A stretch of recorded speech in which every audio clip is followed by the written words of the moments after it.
Hello students, I hope you all are well and safe at your home. बच्चों, पिछले भाग में मैंने आपका नया पाठ शुरू किया था, पाठ 8 अनमोल वचन।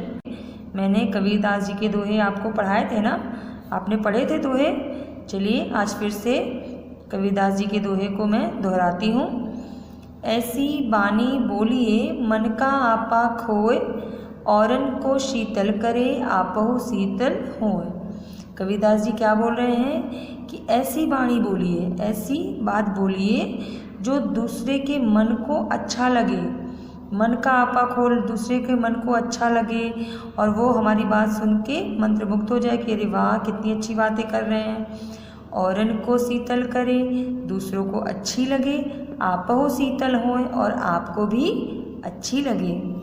वृक्ष कबहु नहीं फल भके, नदी न संचय नीर, परमारथ के कारणे साधुन धरा शरीर। वृक्ष कभी भी अपना फल चखता है बच्चों?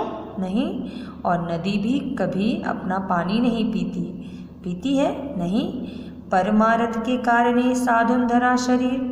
साधुन मतलब अच्छे लोग परमार्थ का काम करते हैं, परोपकार का काम करते हैं, दूसरों के लिए काम करते हैं ना। काल करे सो आज कर, आज करे सो अब, पल में प्रलय होएगी बहुरी करोगे कब। कबीरदास जी कह रहे हैं कि जो आपको काम मिलता है वो कल पे मत टारिए। जो काम आपको मिला है आज, वो काम को उसी दिन कीजिए और तुरंत कीजिए, क्योंकि पल में प्रलय होएगी। प्रलय मतलब विनाश। यदि पल में कुछ हो जाता है या विनाश हो जाता है या फिर किसी प्रकार का कष्ट आता है तो हम बहुरी मतलब फिर वो काम हम कैसे करेंगे। इसलिए जो काम आपको दिया जा रहा है उस काम को तुरंत कीजिए। चलिए आज मैं आपको रहीम दास जी के दोहे भी पढ़कर बताऊंगी। रहीमन निज मन की विथा, मन ही राखो गोय। रहीम दास जी कहते हैं कि मन की विथा मतलब दुख, अपने मन के दुख को अपने मन में ही रखिए, अपने दुख को अपने मन में ही रखिए। सुन इठले हैं लोग सब बाटिन ले हैं कोई। इठले हैं मतलब है बच्चों मजाक उड़ाना। जिनसे आप अपने दुख को बांटेंगे ना, वो आपके दुख को सुनकर आपके दुख को बांटेंगे नहीं बल्कि उस दुख पर हंसेंगे। तो इससे अच्छा है कि अपने दुख को हम किसी से ना बांटें, अपने दुख को हमें खुद सहना चाहिए। ठीक है बच्चों। रहीमन धागा प्रेम का, मत तोड़ो चटकाए, टूटे से फिर ना जुरे गांठ पर जाए। रहीम जी कह रहे हैं कि प्रेम रूपी जो धागा है बच्चों वो बहुत ही नाजुक होता है और एक बार जब वो रिश्ता टूट जाता है तो वो धागे के समान होता है। जैसे धागा एक बार टूट गया और फिर आप उस धागे को जोड़ने की कोशिश करोगे तो धागा कैसे होगा बच्चों? उस धागा में गांठ पड़ जाएगी।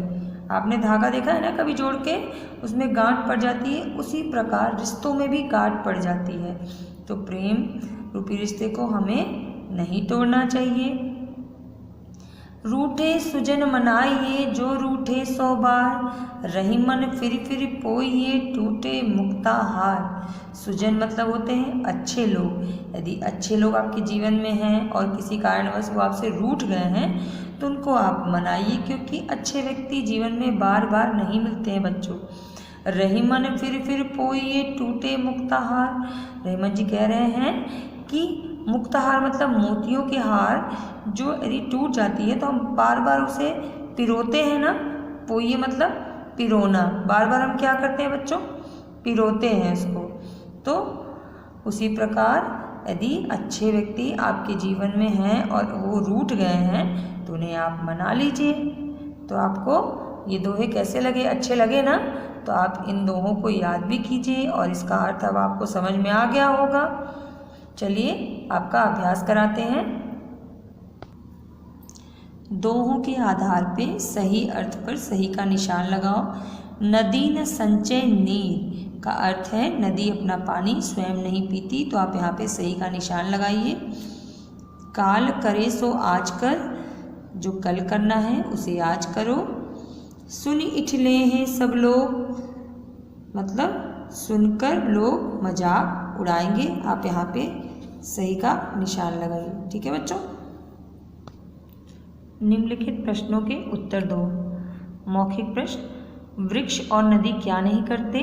वृक्ष अपने फल स्वयं नहीं खाते और नदियाँ अपना पानी स्वयं नहीं पीती। हमें किसी से भी अपने संबंध क्यों नहीं खराब करने चाहिए बच्चों? हमें किसी से भी अपने संबंध खराब नहीं करने चाहिए, क्योंकि एक बार संबंध खराब हो जाने पर फिर वो सुधरते नहीं हैं। हमें कैसी वाणी बोलनी चाहिए? हमें मीठी वाणी बोलनी चाहिए। लिखित प्रश्न, मन की व्यथा को मन में रखना उचित क्यों है? मन की व्यथा को मन में रखना उचित इसलिए है क्योंकि हमारी व्यथा, पीड़ा को दूसरे सुनकर उसके मजाक उड़ाएंगे, ना कि कोई उसका मदद करेगा। साधुओं ने शरीर क्यों धारण किया है? साधुओं ने परमार्थ के लिए शरीर धारण किया हुआ है। जो सज्जन हमसे रूठ गए हैं उन्हें फिर से क्यों मना लेना चाहिए? जो सज्जन हमसे रूठ गए हैं उन्हें फिर से इसलिए मना लेना चाहिए बच्चों, क्योंकि सज्जन सच्चे मोतियों के समान अनमोल हैं। उनके रूठ जाने पर उनसे सदा के लिए संबंध तोड़ना उचित नहीं है, क्योंकि वह हमारा भला ही चाहते हैं। हमें अपना काम कब करना चाहिए? हमें अपना काम तुरंत करना चाहिए, अर्थात आज ही कर लेना चाहिए, क्योंकि कल का कोई भरोसा नहीं, कब समय में कुछ हो जाएगा और हमारा काम अधूरा ही रह जाएगा। शब्द के शुद्ध रूप पर सही का निशान लगाओ। वाणी का शुद्ध रूप है वाणी, वृक्ष का वृक्ष, शीतल का शीतल, प्रलय का प्रलय, कोई का कोई। निम्नलिखित शब्दों के लिंग बताओ। वृक्ष पुल्लिंग है, धागा भी पुल्लिंग है, साधु भी पुल्लिंग, गाठ स्त्रीलिंग, नदी स्त्रीलिंग, प्रलय स्त्रीलिंग। बच्चों, कुछ बातें कबीरदास जी के बारे में और रहीमदास जी के। कबीरदास ने हिंदू मुसलमान का भेद मिटाकर दोनों की अच्छी बातों का आत्मसात कर लिया। उन्होंने स्वयं कोई ग्रंथ नहीं लिखा है बच्चों, उनके शिष्यों ने ही उनके विचारों को कलमबद्ध किया है, मतलब उनके शिष्यों ने उनके विचारों को कलम मतलब लिखा है। कबीर एक ही ईश्वर को मानते थे, वे कर्मकांड के घोर विरोधी थे। कबीर का देहांत 120 वर्ष की आयु में हुआ था। ठीक है बच्चों। रहीमदास का पूरा नाम अब्दुल रहीम खान खाना था। उनका जन्म 17 दिसंबर 1556 को लाहौर में हुआ था। बचपन से ही वे साहित्य प्रेमी थे।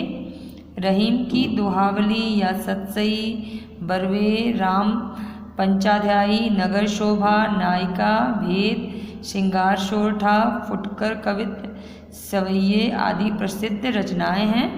उन्होंने अवधी व ब्रज भाषा दोनों में कविता की है। रहीम का देहांत सन 1627 में हुआ था। तो बच्चों, इसको आप अच्छे तरीके से पढ़िएगा, ठीक है, और अपना अभ्यास भी पूरा कीजिए।